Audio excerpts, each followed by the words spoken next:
Hi, everybody. Welcome to Rachel's Reviews. We are very excited today to be here to be talking about the Disney Company and to be ranking 29 of the films from Walt Disney Studios from their different branches. We've now done this for 2016, 2017, 2018, 2019, and now 2020. Yay.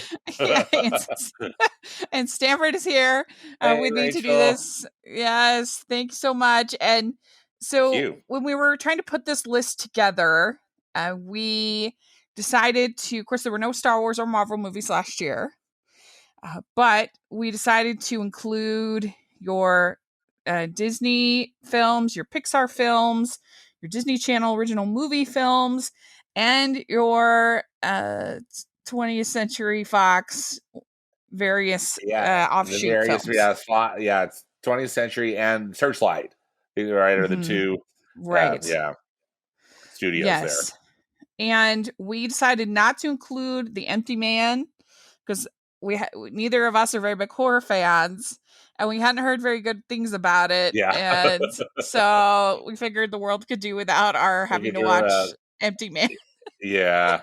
So just the 29 films. That's Holy right. smokes. Yeah. And we also did not do any Hulu films because you have to draw the line somewhere, and there's just too many. Yep. Yeah. Disney Nature, that's also in here. Disney Nature, that's right. Yeah. Yeah. So this is going to be a lot of fun.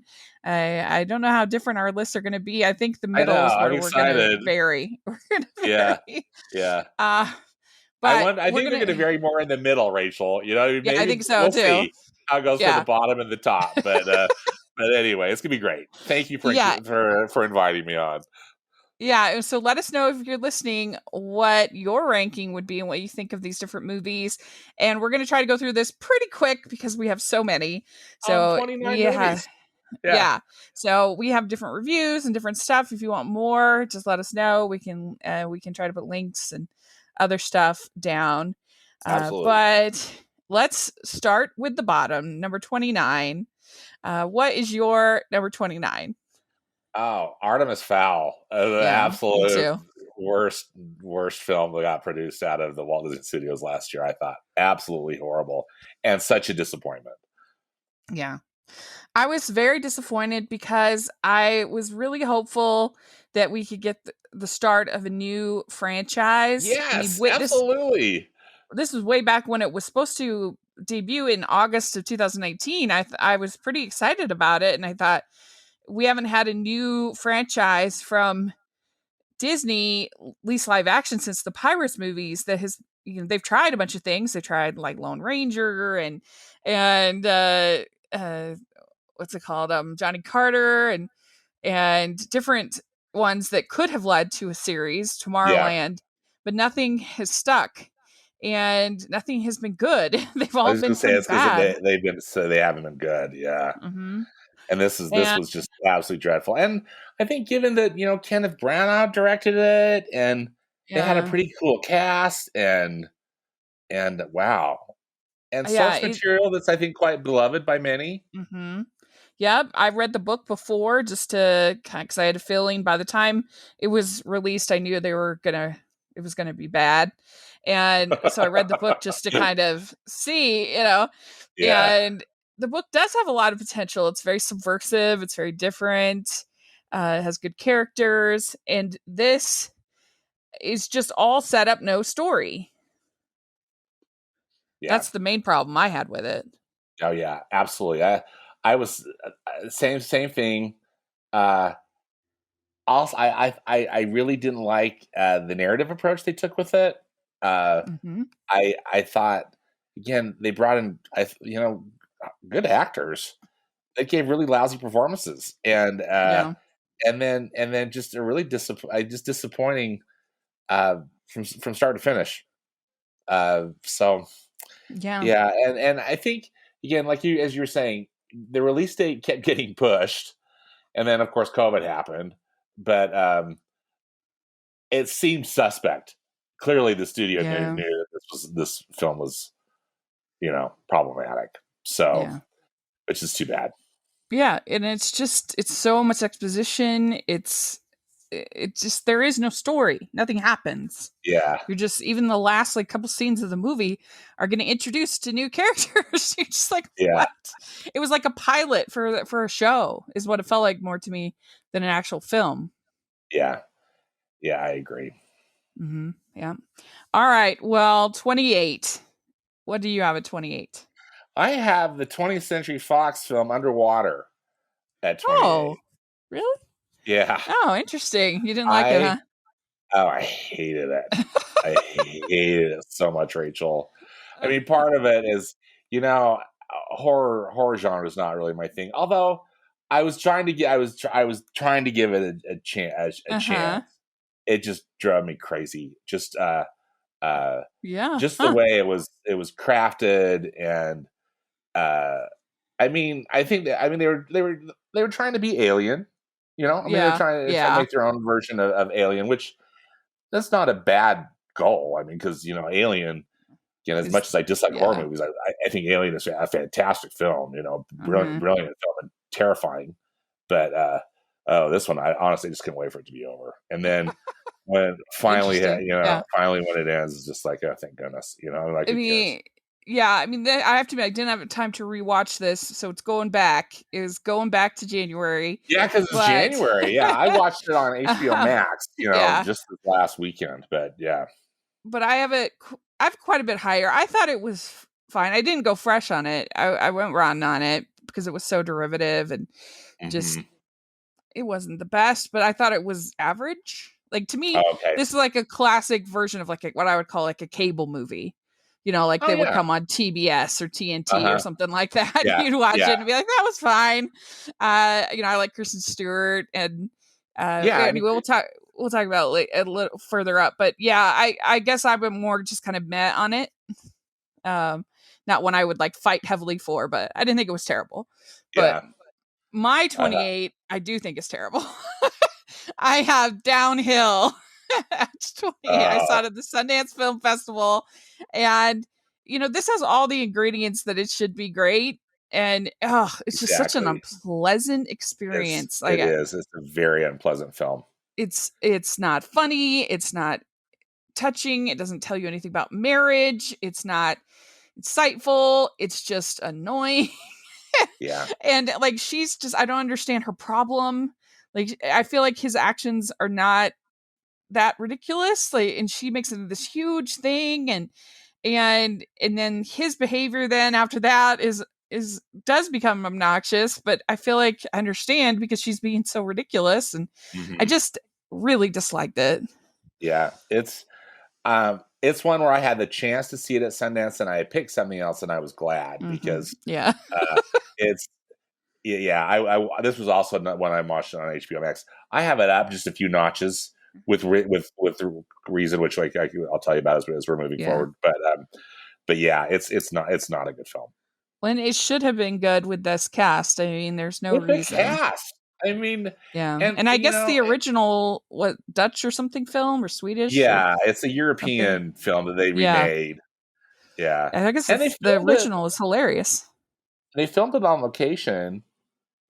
Somewhere over in Europe, in Switzerland or wherever they were. But it just did not work, which is too bad. Again, a real waste of talent. And I didn't think it was funny at all. I mean, the whole thing was just sad. No. And if they were going for funny, it sure didn't work, No. Yeah. No, I think they were going for something like, have you ever seen The Ref with Dennis Leary? Exactly. Yes. That's what they were going for, but that did not work. What do you have at 27? Oh, you'll be shocked. The New Mutants have at 27. There's another one that I think that I disliked probably more than you. Yeah. But this movie, for the only thing I liked about it is that I got to see it in the theater. It was the first new movie I had seen in the theater, for months, and so that was fun. I was like, oh, good. I'm glad we get to see a movie, but. To me, it was a total slog. Again, don't love. Not that it was really a horror film, but it was horror tinged, maybe it had some a little horror bit. Images, some imagery, and thematic elements or whatnot. But and I like X-Men. I mean, I think X-Men are cool, and so that that was I was kind of excited about that and thinking, but yeah, wow, I hope they don't make another one. No, I don't think they I don't will. think they There's will. Well, then no also, chance of that. I mean, and I think one of the reasons I really was excited to see it in the theater too is that the release date kept moving pre-COVID. I know. I mean, It's kind of similar to Artist Foul that way, as far as that kind so I of was so curious. situation. I was like, even if this thing is a train wreck, I'm going. Mm-hmm. And for me, it was a train wreck. I didn't care. I didn't care for it. Most What people was your agreed take with on it? you. I I know. enjoyed Maybe we'll it. get to it when we get to it. I have it. I have it a lot higher, but I did like it. I thought that it had problems, but I don't know. I kind of liked the sort of X-Men meets Breakfast Club kind of vibe that it had. It was fun for me, but I understand I'm in the minority on that one. My number 27 is Godmothered, and I was pretty excited about this. I thought it looked great or funny, and it has two likable leads, but I just really didn't like it. It was very disappointing to me. I felt like they had one gag and that was it, and then they just did it over and over and over again. She's a bad fairy godmother. They had nothing else to bring to the story, and kind of made me realize how hard doing what Elf and Enchanted does is. It seems easy because they make it seem effortless, but it's really actually hard. And I just, by the end, I was so irritated by it. I did not like it at all. So that's what I have at 27. I'm with you. I have Godmother at 25, so we're not too far. I couldn't wait for it to be over. Right? It's one that I wasn't really necessarily excited to watch it, but I just thought it looked cute. You know what I mean? That was when I saw the preview for it. I thought, oh, that looks like that could be cute. Yeah. But, I even did a trailer reaction on my channel because I thought it looked. Yeah. But wowza, not good. They just didn't have any jokes. I mean, it was just one joke over and over and over again. It was the same joke over and over again. And the whole, a relatively appealing cast. It's cool. I mean, I like. Is it Isla Fisher? Am I saying her name? Am I saying her name right? Maybe I'm saying it wrong. I don't know. I just assumed it was Isla Fisher, but I don't know. Isla Fisher. Let's go. Yeah, Isla Fisher. Yeah. And then Jane Curtin is in it. It's fun to see her in a movie. Yeah. But really comes down to the script. The script is just not there. It's a terrible script, and too bad because I also get a little bummed about. I know that it's part of like the modern sentiment, but that you really can't believe in magic. Really, your dreams come true because you work hard, and I think that that's life, but that takes out a lot of the fun. In a way, you know what I mean too. Of it, I don't know. I just everything about it just didn't work for me. The script's got to be there. Yep, agreed. Well, so what's your number 26? My 26 is Wendy, which is a Fox Searchlight movie that I watched on HBO Max. Yeah. And again, horrible. For me, it was just horrible, horrible, horrible. I thought, I was kind of excited about the concept. I had forgotten about this film, and then when we were putting the list together, I was like, oh yeah, because didn't it come out earlier in the year? Didn't it get in theaters like in February or something? I think it did have a brief run after Sundance. Yeah, but it's this kind of Peter Pan redux, or just or definitely this retelling. It was so gloomy. It was so. I know they were going for a certain look and a certain aesthetic or whatever, but it wasn't a place I wanted to be. I didn't want to spend any time there. It was just it's getting worse and worse and worse, and just another one. It was definitely very disappointing. I do have it a little higher, but because I really love the director. His first film, Beasts of the Southern Wild, is a really beautiful film, very hopeful. And I do love the way this movie uses music and Yes. cinematography and I thought the everything. cinematography was beautiful, although I hated what was being filmed, but I thought the Yeah. cinematography Yeah. was well done, you know. Yeah, I gave it a very mild recommendation after Sundance, but so it's a movie I have not thought about really since, and I don't Oh, know. You get in I that hope I kind of. don't think about it. Ugh. I totally get it, but I would encourage you to give Beast of the Southern Wild a chance Yeah, I because know. that I is a agree, and that's really just one of those that I've just missed, you know. And yeah so, I it's on my list, and I promise you, I will watch it because I've heard nothing but good things about that film yeah too. So it's it'll way probably better make me than feel this. better. Yeah, Yeah. I have a 26. I have Magic Camp. It's fine. I just completely like forgot about it after seen it. Like yeah, totally forgettable. Not really very funny. I don't know. I have a hard time even remembering anything about it. I mean, yeah, Adam Devine can be funny. Jillian Jacobs can be funny. This is just nothing. This movie. yeah, yeah. Agreed. I have it just a touch higher, but yeah, my feelings are the same. Yeah. So, what do you have at 25? Godmothered. Oh, that's right. That's right. Yeah, That's right. yeah, yeah. So I have Black Beauty at 25. And this isn't Black Beauty at all. It doesn't have anything to do with the story except for the fact that it's a horse, It's a which horse, and the horse is black with a yeah, white spot. which irritates me. I don't like that when movies do that. But I could have gotten Yeah, over that if it had been like a good. good movie. Yeah. But Yeah, I know I felt so derivative of so many other films that I've seen before. Of course, Black Stallion, there's been many other films, Black Beauty, Spirit, Stallion of the Cimarron. All those movies are all much better than this. And I don't know, like I think it's well meaning and it does have some pretty imagery, but it's all stuff we've seen before. And I don't know, as he kind of gets passed around to his different masters, which is true to the story of Black Beauty. I guess there's that, but I don't know. I just didn't find it very compelling, and mm, so I have a 25. I have it at 24. There we go. So yes, you know, I was bored out of my mind. Uh, the some of the imagery is pretty, but honestly, and I think I think I might have sent a snarky message to you about this. Is just like, how many sunset shots do we have to have in this movie? I mean, they're beautiful, but it's just like Yeah. day after day after day. You know, it's this beautiful sunset shot with with Joe riding on the horse. It's like, please, can something Hmm. happen? And then when stuff starts to Yeah. happen, it's also dreadful. It's like, you Yeah. know. Just watch Black Stallion instead. It's much Yeah, better. Much exactly. Which better. is a beautiful movie that's actually good.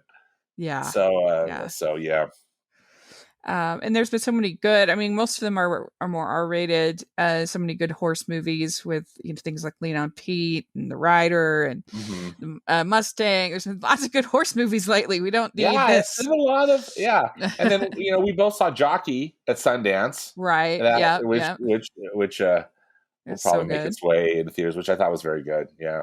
Hmm. Hmm. All right. So, what's your number 24? Or So was it 24 is Black Black Beauty. Beauty? Black Beauty. Yeah. Okay, sorry. Are you fine? 24, 24, I have Safety. And I guess it seems like other people liked this more than I did. I felt like it was so pedestrian. I thought the acting was very stiff and not very good. And the story is good, but I felt like it was really long. And for the kind of movie it was, over 2 hours long, and hmm seemed like this should have been more of a TV movie. Kind of that's where the production values felt to me on a TV movie Yeah. scale. And so I think it should have been like 80 minutes, more of a TV movie scale. Right. And I just thought really that was my main problem. I thought the acting was very poor in this movie. But it's it's an inspirational story, but I found it kind of a slog, to be honest. Yeah. I can understand where you come from. I have it a bit higher, but it's Yeah. Um, I think I So clearly liked it more than you did, but it's not. But I understand what you're saying for yeah. sure. So what do you have at 23? I have Zombies too. Mm-hmm. The That's pretty decom. high for you, I would I say. know, because there was so much other Way to stuff. go. Zombies. So, but I got to tell you, because, I mean, we've talked about this before. The decom is really not my jam, But, however, because I watched Zombies and then Zombies 2, and then I watched on Disney Plus, and then how at the end of it says, because you've watched this, and then it shows like Yeah. something that's similar. It had zombies, so I'm like, oh, what the heck? I might as well watch and see where it all came from. And Zombies is actually good, as we Right? as you had told me, and I didn't think Zombies 2 was nearly as good Agreed. as the original, and then sadly that's the one that we have to rank. But still, in its defense, and just is I mean I really like musicals, and Mm-hmm. and they just don't get made a lot. But clearly, the home of the musical is the Disney Channel. Yep. Because that's just where they're making original musicals, and maybe some of them are derivative or not necessarily that interesting, or again they're going for a really younger demographic.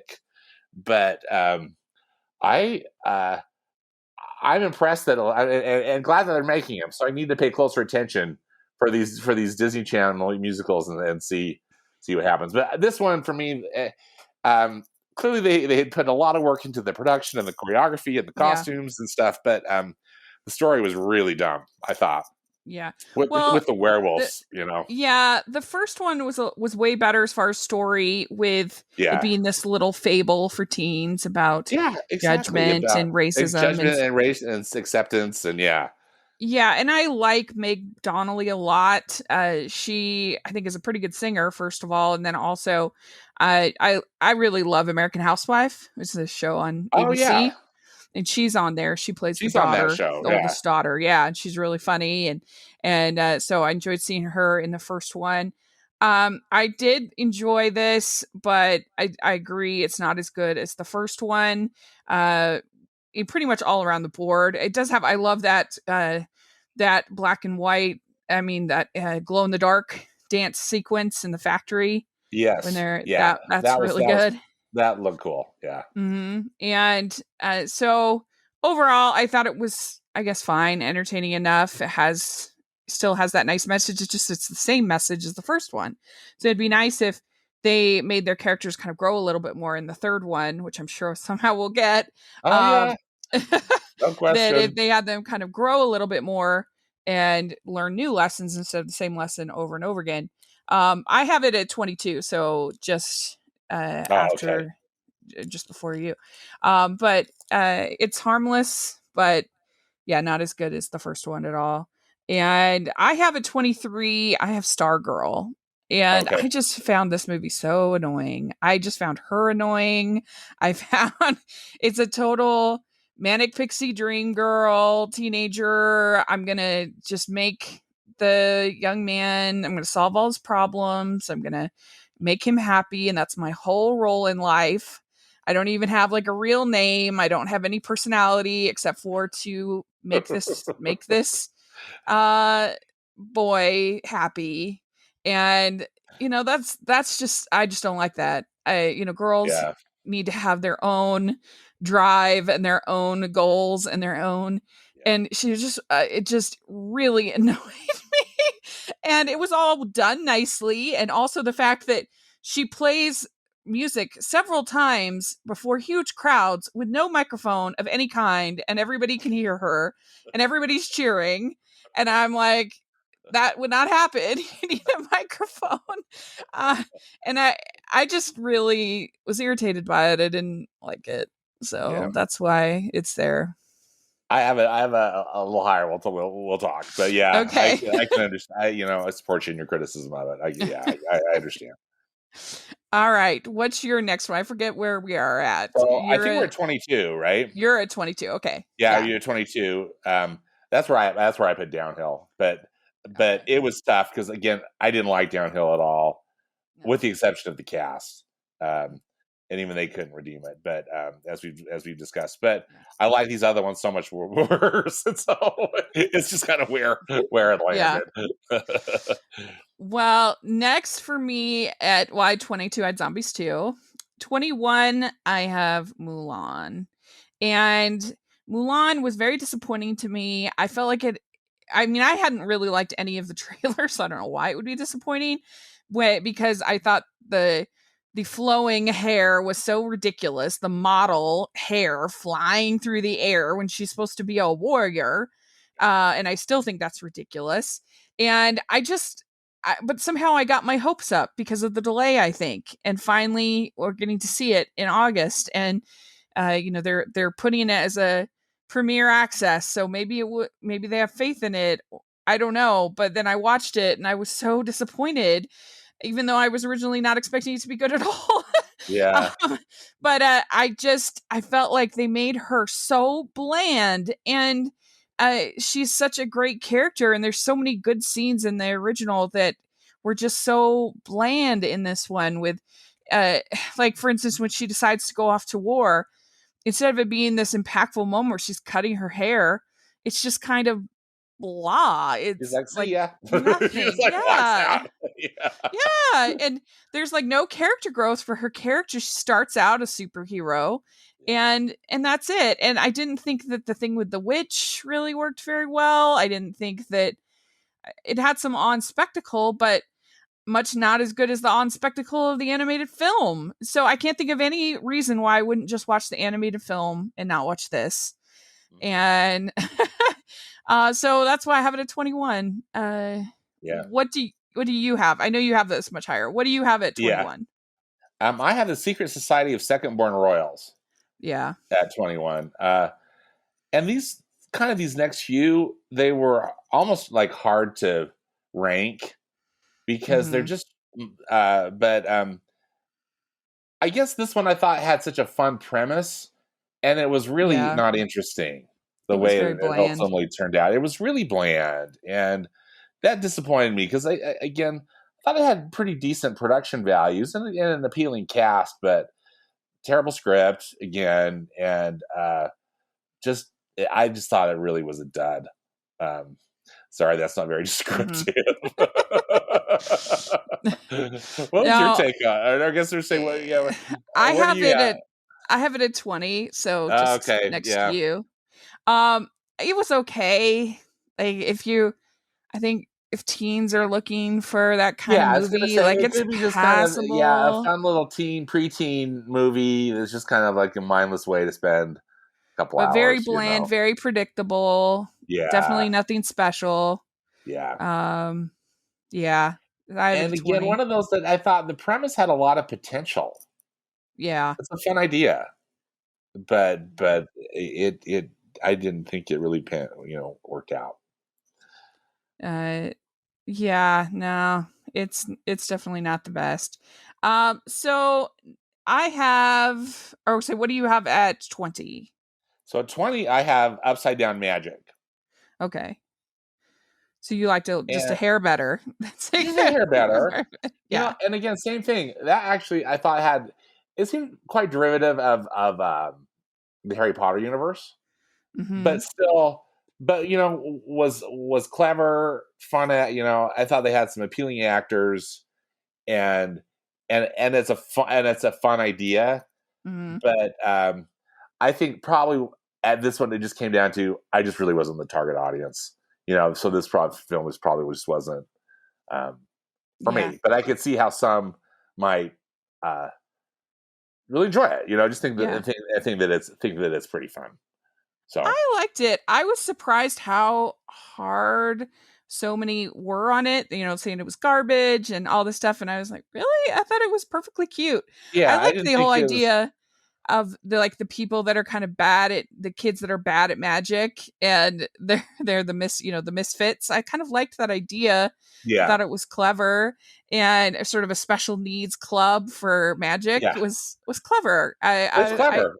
It makes sense too, like in this world. It does. And I thought that Kyle Howard was pretty funny as the misfit teacher. Yeah, I liked coach him too. guy. Yeah. He was charming. I thought the teens had pretty good chemistry between them. And I overall, thought the teams were fun. yeah. Overall, I liked it. I thought it was good. And one of the best non-musicals to come out of Disney Channel in a while, I would say. I have a little bit higher, but yeah, I'm glad you enjoyed it at least more than all these other movies. Yeah, well, Yeah. exactly. And again, because as I said, DComs, I just don't feel like they're just not made for me. But Yeah. which is fine, but yeah, this one was definitely better than many of those other ones we've talked about. Right. Well, so what do you have at 19? At Right? Is 19, that so next for you? these are my two Magic movies. This where I have Magic Camp at Oh, 19. right. Again, I liked it just a tad more, but again, what I could even remember, because I'm with you, like I saw it and then I instantly forgot about it. Yeah. I like Adam. I think Adam Levine can be funny, and Yeah.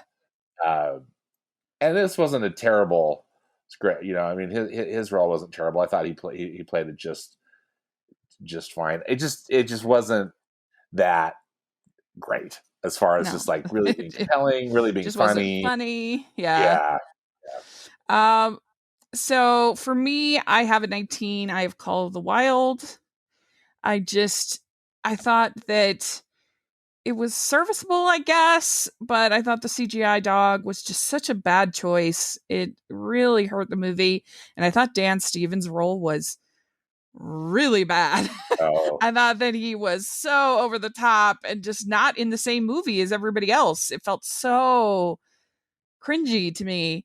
And so for those reasons, I mean, this is a beautiful cinematography and Harrison Ford's always, going to bring it. But I just thought that the CGI dog was so hard to get invested in.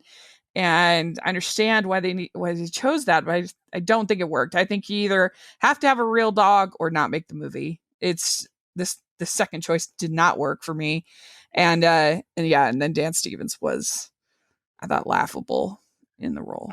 I'm with you. I have it at 18. Oh, okay. Call of the Wild. Same thing. Harrison Ford, he's Harrison Ford, Right.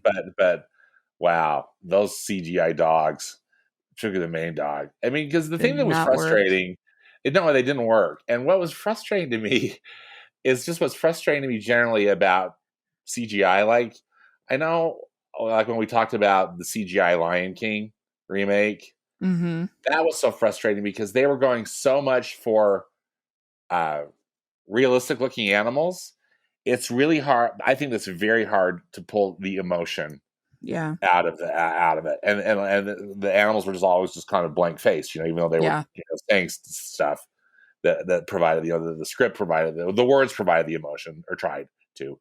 But, these animals, particularly the main dog, was just cartoony enough. They just like amped it up a little bit, but it was so out of place to my taste, and just not. And Dan Stevens kind of wrecked it. Yeah, he was so bad. Like, I would give him a Razzie. He was terrible.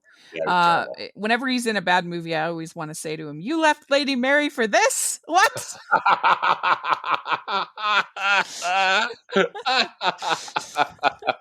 That's perfect. So at number 18, I have Wendy. Is where I have Wendy. Okay. I guess maybe I give it a little bit of points for being very ambitious, but it is unpleasant and it just doesn't have any whimsy. And for, I think, a Peter Pan story, you need a little bit of whimsy. You cannot have these children taken away from their mother for no reason and it without there being some whimsy to it. And it's just, I don't know. But it's one of those ones where I felt like I said in my review that I felt like the good outweighed the bad. But ever since I've thought about it, I'm like, does it really? I don't know. It's one I've wondered about and I wondered if I should write another review. But then I'd have to watch it again. I don't really want to. Yeah. But it is what it is. That's the life of a critic. Yeah. So, what do you have at 18? So 18 is Call of the Wild. Oh, Yeah. right. Okay, well, 17 is where I have Underwater. I Okay. thought it was an entertaining enough little uh underwater alien ripoff thing. I like Kristen Stewart. Had some good moments of tension, some pretty good special effects, especially with the giant The creature, especially Yeah. when it was like right outside the ship and she's like Yeah. standing. That It looked looked pretty good. good.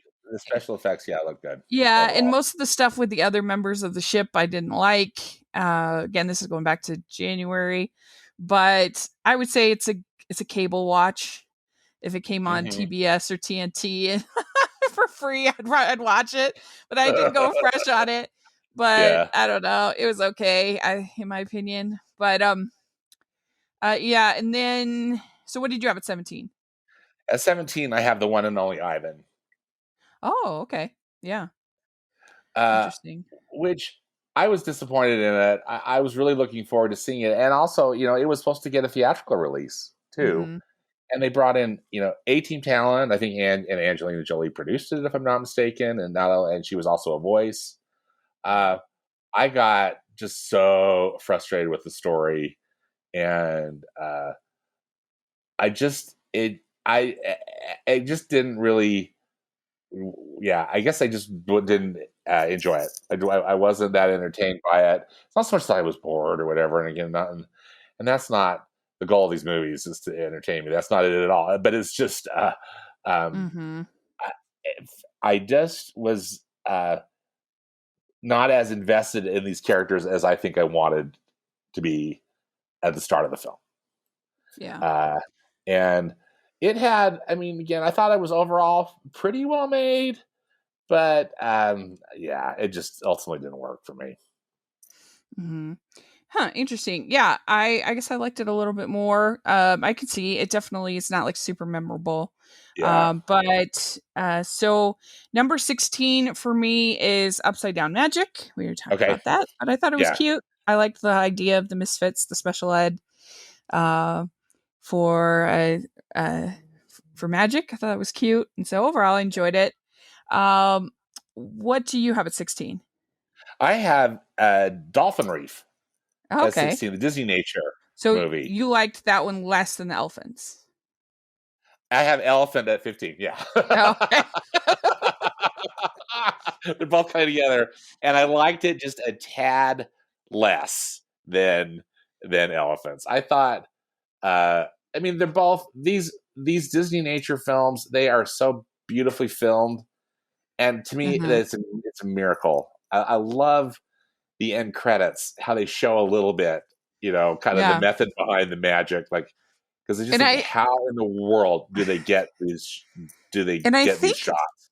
they even have behind the scenes of both of these movies on Disney Plus. I That you think can they do watch like the too. In whole fact, movie. yeah, I need to check that out. I noticed that. I think one of them popped up, after I finished watching it. It was like, because you watch this, you might, be interested. And um, so I marvel. I just marvel at the beauty of nature and these incredibly filmed things. They're so well produced. When it comes right down to it, Rachel, and I think you and I have talked about this before, I just don't love nature documentaries that much. I mean, Mhm. that's just not a genre that I just really love. I hope I can appreciate, the Yeah. beauties of nature and the marvel of it all. But just to watch it for 90 minutes each one, and I think I knocked these out back to back because I had a lot of films to catch up on for this podcast, and whew, that was rough. So Doesn't for me, just doesn't because I the yeah, doesn't the elephant one have kind of a sad ending, if I'm right? no, well, I guess kind of, yes, because the matriarch dies, Yeah, that's what I which is thought. sad. Yeah. But I still, though, preferred, I guess, just because they always have to put in drama, to these, Oh, yeah, to to the make them stories. interesting. it was sad that that the matriarch died, but overall the nature photography really blew me away. I guess particularly it was the combination of the nature photography and also just learning about the migration these elephants do. That was very fascinating to me. Yeah. I got kind of sick to death in the dolphin one. A comment of both the little kind of the little naughty dolphin, who was just trying to figure stuff out, Yeah. as well as the whole drama with the humpback whale, and and her baby and all of her suitors who then like leave her, or whatever, and Yeah. for her to be attacked, and it's like, please, when is this gonna end? So I'm so sorry. No, I you're feel fine. bad. I hope your listeners will forgive me. But I just, the nature documentary is not my thing Well, either. I have at 15, I have elephants. Okay. Elephants. Because the main reason is because there is another movie that came out in 2019. I saw at Sundance Film Festival called The Elephant Queen, which you can watch on Apple Plus, which is way better. Oh, And yeah, interesting. Okay, so and I think I've seen that, just that little tile for it on Apple yeah, Plus, Apple TV Plus, but and nature it's not documentary. as much tailored to children as rightfully so as the Yeah, Disney one is. But I don't know if I loved Meghan Markle uh yeah, narrating this one, and she's, I guess, serviceable, but yeah. I That's just think cool. the other one was much better, The Elephant Queen. And though in that case those people literally lived with these elephants for 7 years. It was crazy. At Sundance they Wow, told us all about it. And crazy, amazing.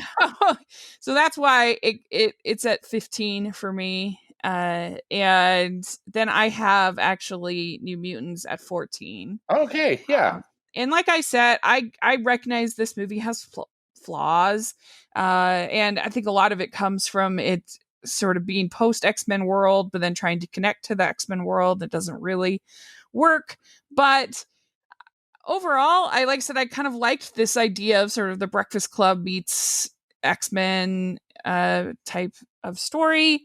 I liked the cast for the most part. I enjoyed, particularly, I liked uh, Anya Taylor-Joy. I thought she did a good job, her role, but pretty much everybody I enjoyed.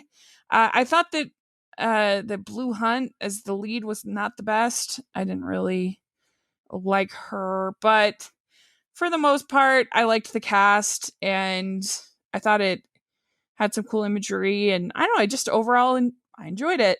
Yeah. And so I was one of the few critics who did. So I had it at 14 in my ranking.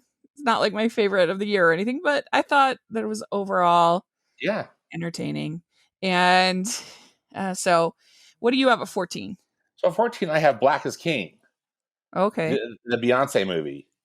So this one, I was really impressed. I mean, it was like for me, it was a 90-minute Beyonce video. It was really hard to rank. And yeah, hard to rank because again, there's a story, but not really. I mean, it's just more a lot of imagery and then some thematic things about her interpretation of the Black experience, at least the way I see it, and a lot of Beyonce is the queen, right? I mean, I'm not disputing Queen Bee by any means, but and also I think part of my I didn't love that live action Lion King either. So maybe Yeah. there was some PTSD thrown in there, when that song. Although I liked that scene. That was probably one of the scenes I liked the best in the film when they were singing that Lion King song, just because that choir was so beautiful. And so it's beautifully made, and her wardrobe is stunning, and the photography is very interesting.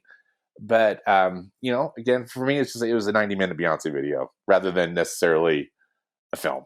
But you know, nothing but respect for Beyonce. But again, hard to rank in this for me. Yeah, I can understand that. So what do you have at 13? At 13, so 12 and 13, Rachel, I've got 13 is Stargirl, 12 is Safety.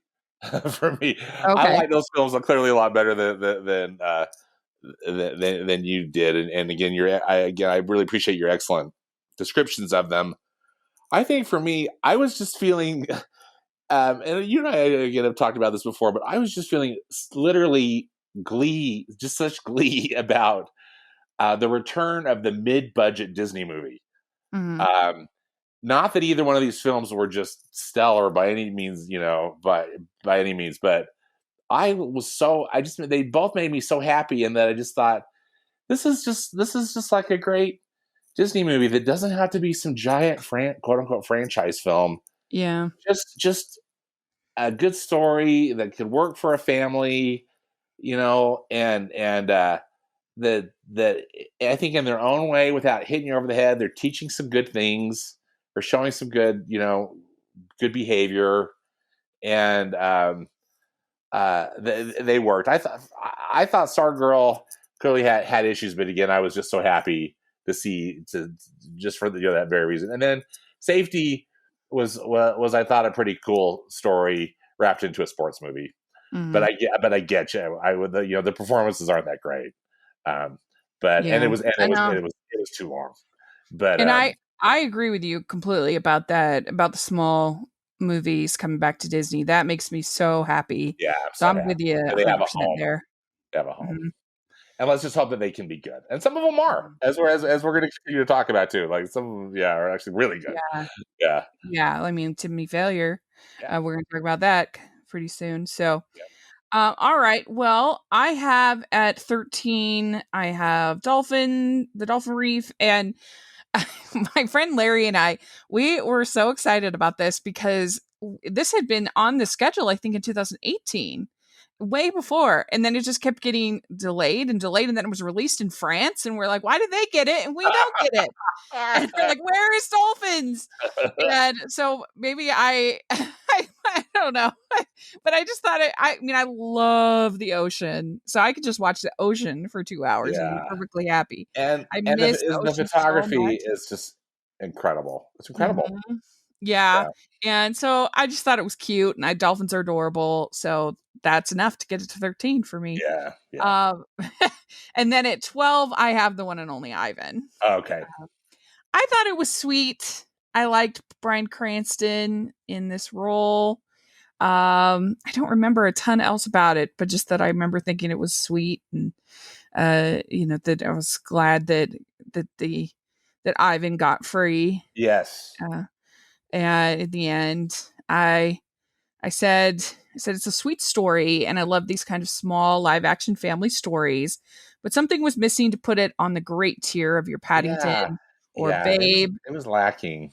I said I'd even put it under the remake of Mighty Joe Young, which I think is very underrated, which is very true. Mm-hmm. That movie is underrated. Nevertheless, very sweet, and the ending is very satisfying. So I guess that's why I had it there. But all right. So what do you? I think you said 12 and 13, right? Yeah, so 12 and 13.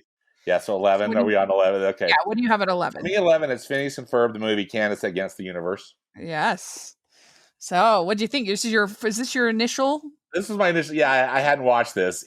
I'm not a huge Phineas and Ferb fan, but I'm not a hater by any means. I think that they are fun.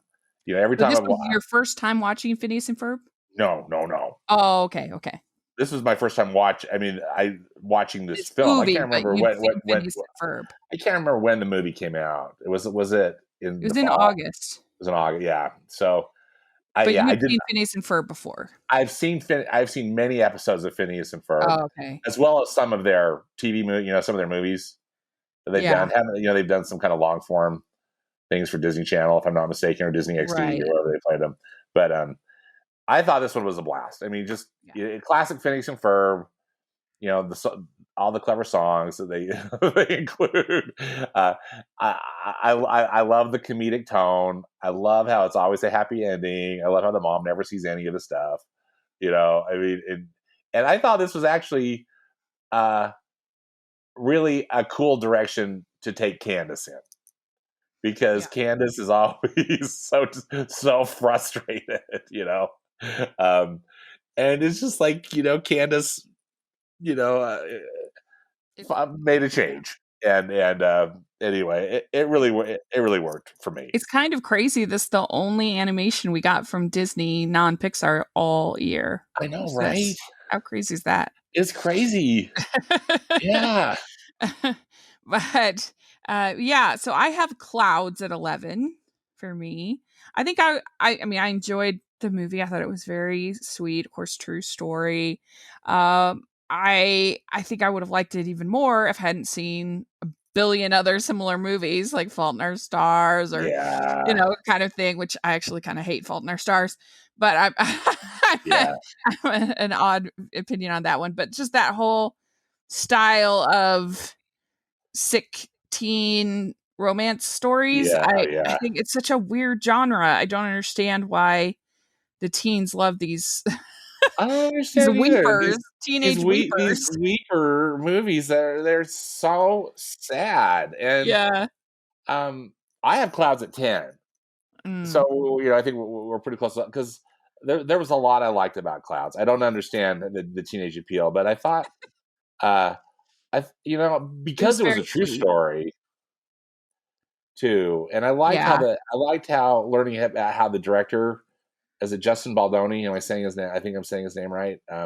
Yes, that's correct. He, he met this young man who the film's about, and kind of committed to him. He wanted to get his story told, and that I thought that was cool, and that he was able to do it, and it did it in an overall a pretty nice way. I thought really the winner in this film in it was Neve Campbell. I agree, and Tom Everett Scott as they were both parents. so good. They were both great.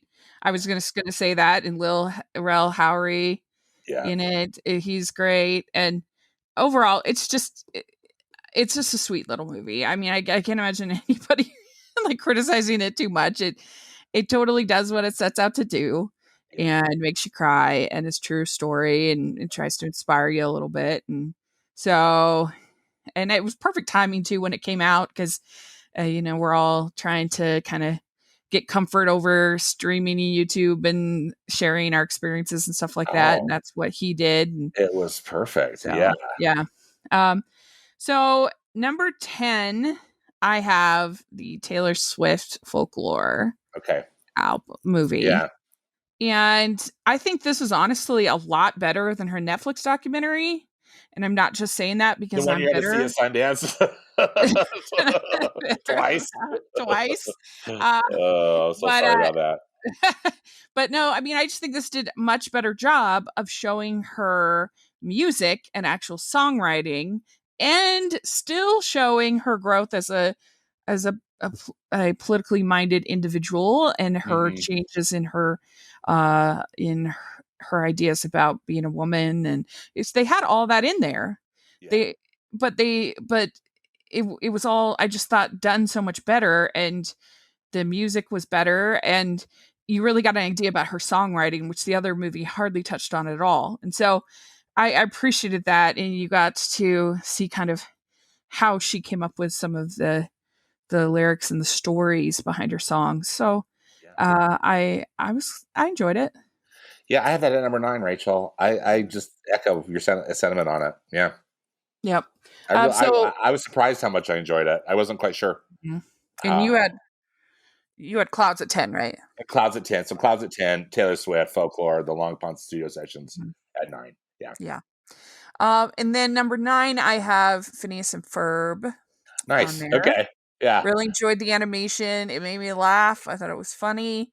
I mean, I am not, unlike you, I am not very familiar with Phineas and Ferb. I've seen a couple episodes here and there. I tried to watch a couple before watching this movie. And to their credit, I didn't really need to exactly. Which I always appreciate, because I've seen many an anime film where I, was kind of struggling to get it because they don't explain it. But in this case they did, and overall I enjoyed the animation, the movement of the animation, the songs, The voice work was very enjoyable. Yeah. So that's why I have it at 9. So number 8 for me is where I put Black is King. Okay. And Yeah. I just thought it was such a beautiful Oh art yeah. experience, I Mm-hmm. guess. Yeah, You that's a kind of good way have to put it. to, yeah, you Yeah, kind of have it to is an experience. you kind of have to put on your artistic kind of cap, like we were watching a Terrence Malick movie or something like that, Mm-hmm. for something like this. And I thought it was beautiful. And I agree. I think if I was a big fan of the 2019 Lion King, then it would probably be even higher for me. Yeah. But I appreciate that somebody would make something like this. Yeah, Uh, because I mean, I know artists still make music videos, but it seems like it's almost like a dying art form in so many ways. And yeah, I mean, and she really elevated it. yeah, I kind of think of something like this is in terms of like Pink Floyd's The Wall, or some of Hmm. these sort of uh, filmed albums kind of ideas that you've seen over the years, and I Yeah, appreciate that. yeah, So, yeah, absolutely. uh, so what do you have at 8? At 8, I have Onward Okay, good. from Pixar. I that in fact, well, I think actually Call of the Wild was the last film I saw pre-COVID. I saw it literally just like the day before Yeah, theaters got shut down, and then Onward was just before that. Just a few days before it. But anyway, that's what us film fans do, right? We talk about the movie the last time we were in the movie theater. no, Sorry, but R.I.P. I know, right? But Onward had much to like, but I didn't love it.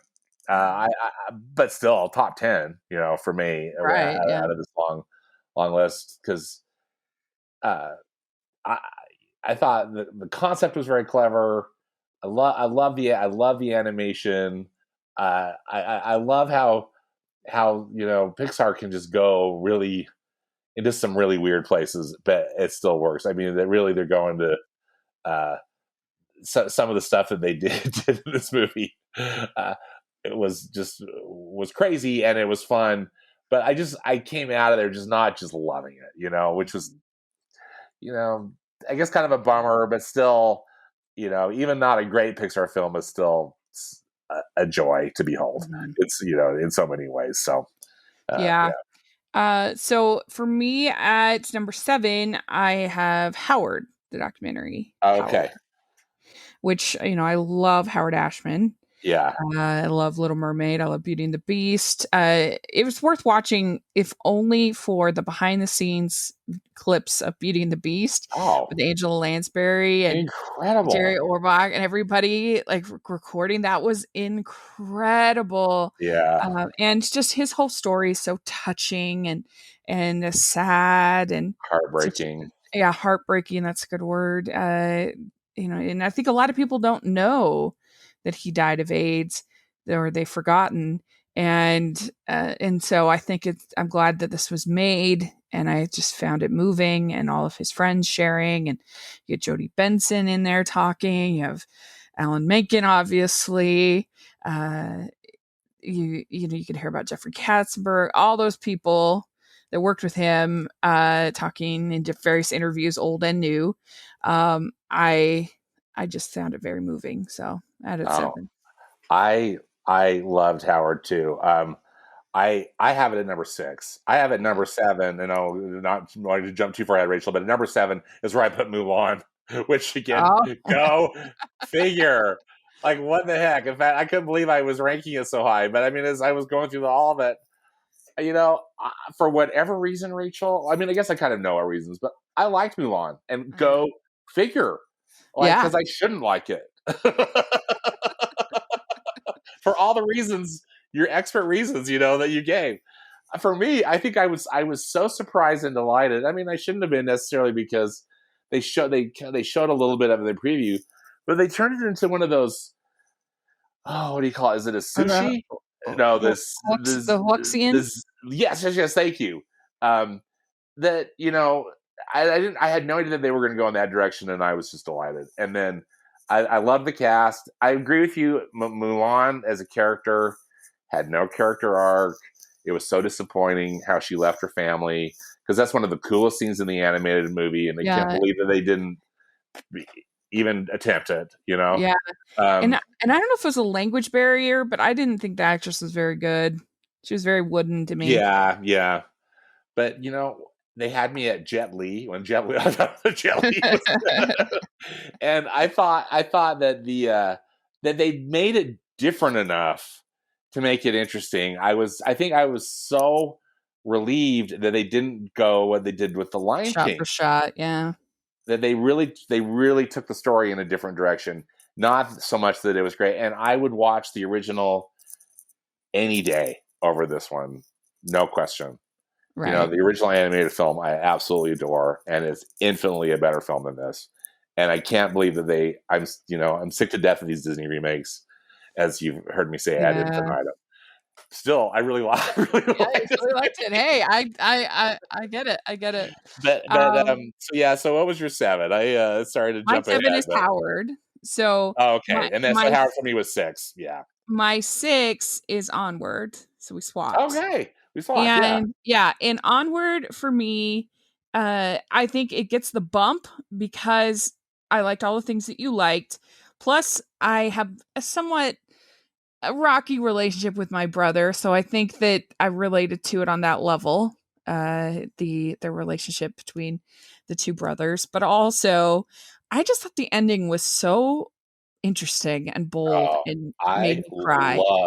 I loved the ending. Especially when you think that Dan Scanlon, he was telling his story, about wanting to have one more day with his dad, and the fact that he would give his character not get that and not get to have to sacrifice that for his brother, I thought was so moving and so lovely and interesting. And I would love someday to interview him and ask him why he decided to do that.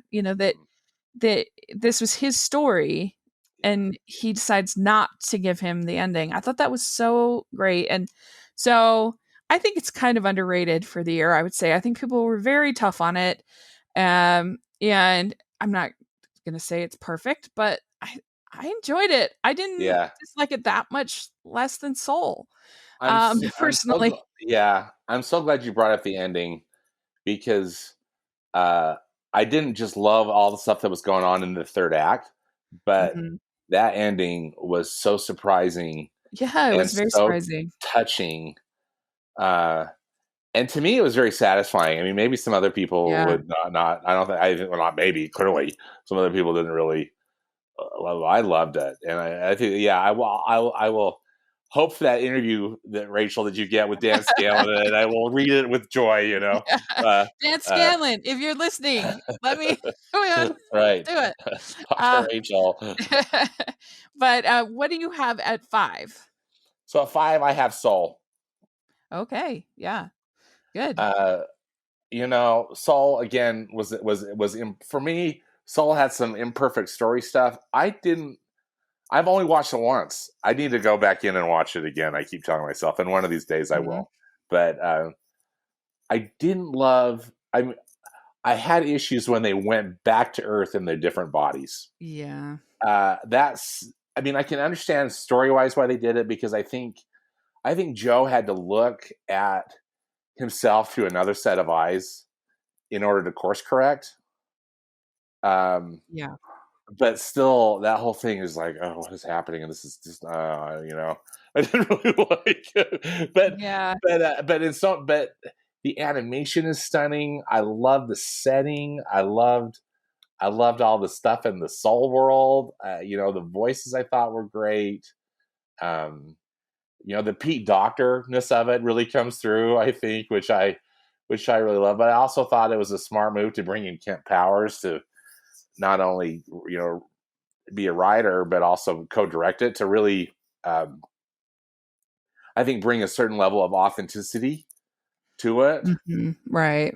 Which Pixar is just so good at anyway. And I thought it really, so anyway, it's a film I really admire, and I probably am going to have to watch it again. when just everything reading about Soul and seeing the previews, I thought, this is going to be my favorite movie of the year. Sadly, it was not, but still, it's still very good.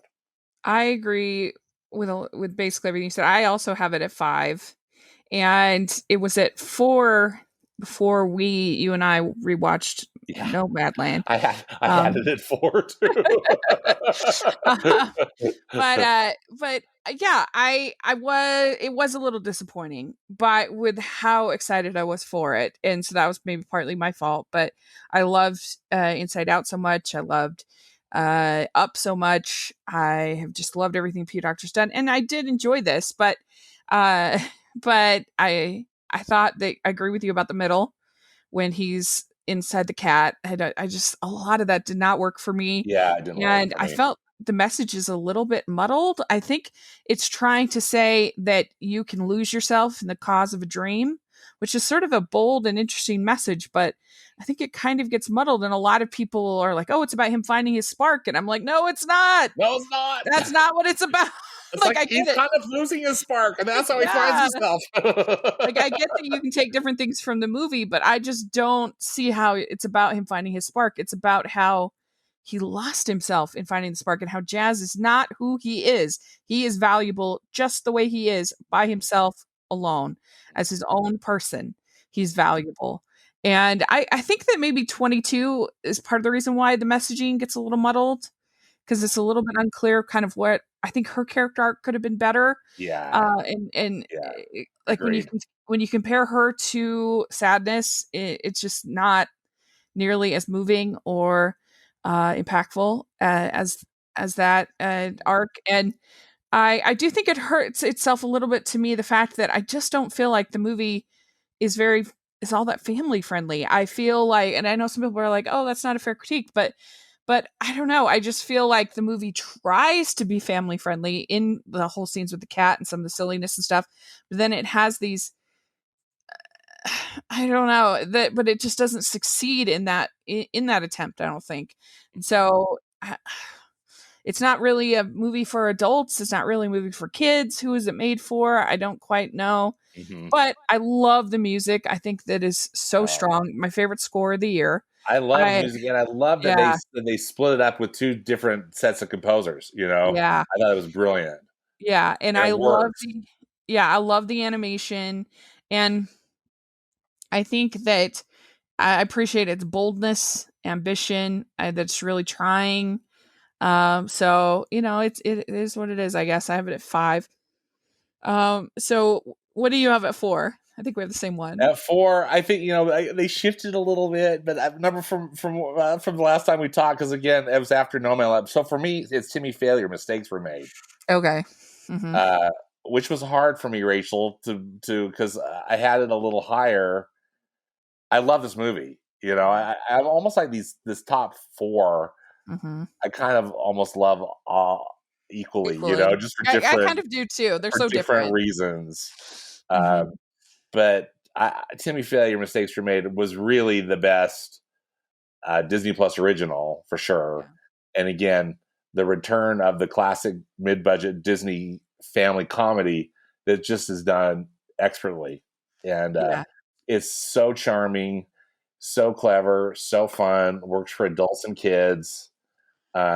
It just hits all the right notes where, of fun and of some drama and some sadness, but it's not so melodramatic that you just roll your eyes, Yeah. It's just I was so impressed by it, and I'm hoping for more.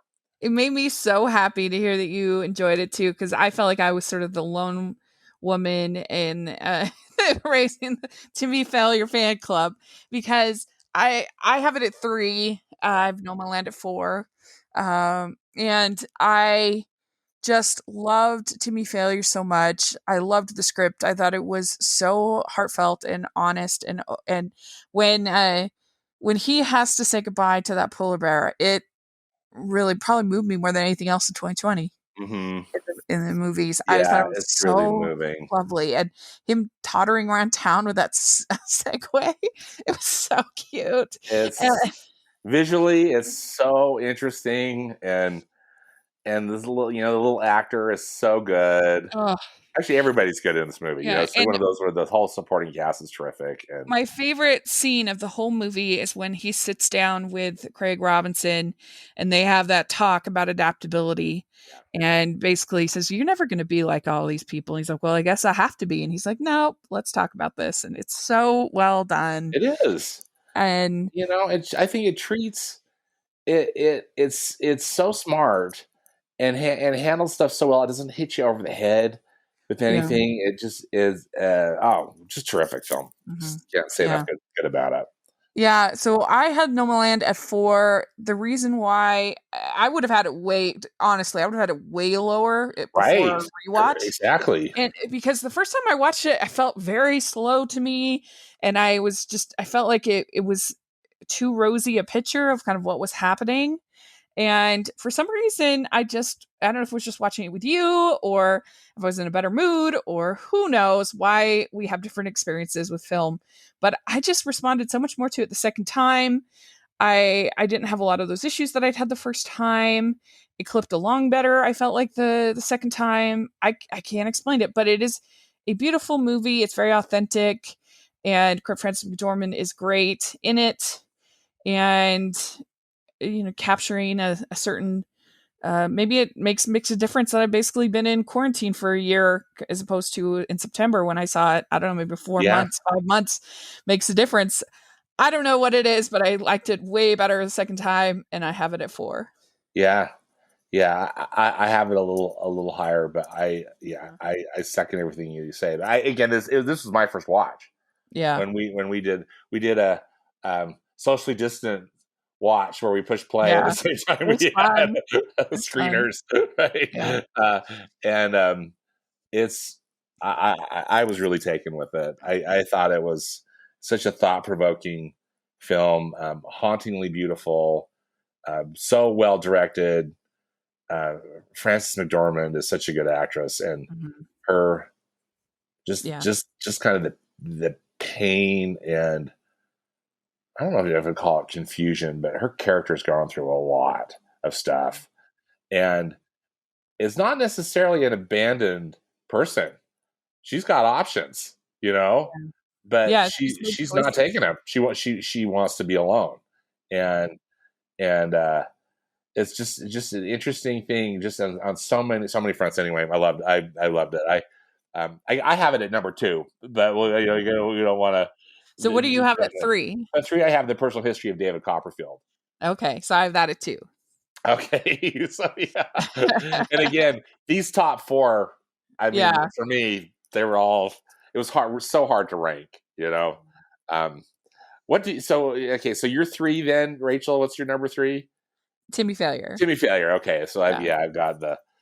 It wasn't The Personal History of David Copperfield just a breath of fresh air. It was so delightful. I absolutely loved it. I loved it. Yeah, I love Dev Patel. I always have ever since Slumdog Millionaire, and I love Lion. That's one of my favorite movies. It's so good. Holy smokes. And I love him in this. I mean, he's always good, even if I don't love even in the Airbender movie, he was good. But the movie was horrible. But he's always good. He's great, and I just loved him in this. I thought that he did a good job, and the supporting cast was so great with Peter Capaldi and Tilda Swinton, and I haven't ever read this book, and there was some parts where it felt maybe a little rushed, you could tell, but I enjoyed the whimsy of it. I thought that they did a really good job of kind of making it almost seem Wes Anderson-y. Oh yeah, agreed. Yeah, it's like Charles Dickens meets Wes Anderson, Yeah, and so it didn't feel like flat or boring. Like I feel like this, if you don't like period pieces, you might like this because it's got a little bit of whimsy to it. Yeah, oh yeah, absolutely. I love David Copperfield, the book. It's one of my favorite Dickens novels, and this was such a fresh and fun adaptation that I thought really did the book proud. Which we can't always say about every book adaptation, but or every film adaptation of a book. But and then I think you just aced it, just with your descriptions, just the whimsy of it. And the pacing, because the one thing, is some of the stuff that happens in the book, because I mean it's Charles Dickens, right? I mean it's so intertwined and stuff, and they moved this film along at a really, I thought the pacing was actually quite good, and even though maybe some of the stuff got resolved or came through a little too quickly, I was kind of grateful for it in the context of it just being a feature film, that they didn't drag it out. So we have the same number one. Should we say it together? Yeah. Ready? One, One, two, three. Hamilton. Yes. Now, have you seen the stage production? I have seen the stage production, and so, but I saw it was the touring company. Me too. They came through Salt Lake City, and anyway, it's one of those experiences where you just think this lives up to every bit of hype that, because I absolutely was entranced with the stage play. But then I had to listen to the soundtrack. I mean, excuse me, the original Broadway cast recording, for a while. And then just to see just the gift that Lin-Manuel Miranda and Bob Iger, it was the COVID gift, is what I call it, because this was not supposed to come out. This was going to come out in theaters in 2022. Yeah, I was going to say, I thought it was 2021, but yeah, it was supposed to come out in theaters. It was supposed to come out in theaters, I think, next year, if I'm not mistaken, Rachel. Maybe it was, no, what? It was 2021, right? It was 2021. I'm off. Yeah. It was I can't remember the date. But anyway, they gave it to us a year plus early, and put it on Disney Plus without doing their premiere access stuff. Right. And what a gift. Yeah, I just absolutely loved it. I love the music. I think that the music does such a great job of combining the hip hop feel with the Broadway feel. Like it's not too much of either one. It's a really good balance. All the performances are really fun.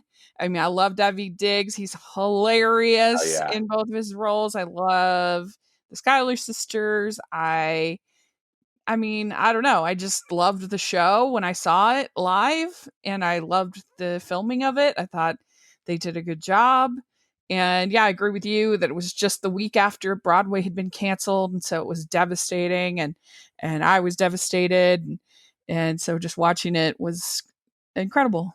Yeah, it was just the boost, I know I needed, and I really think a lot of people in the country needed.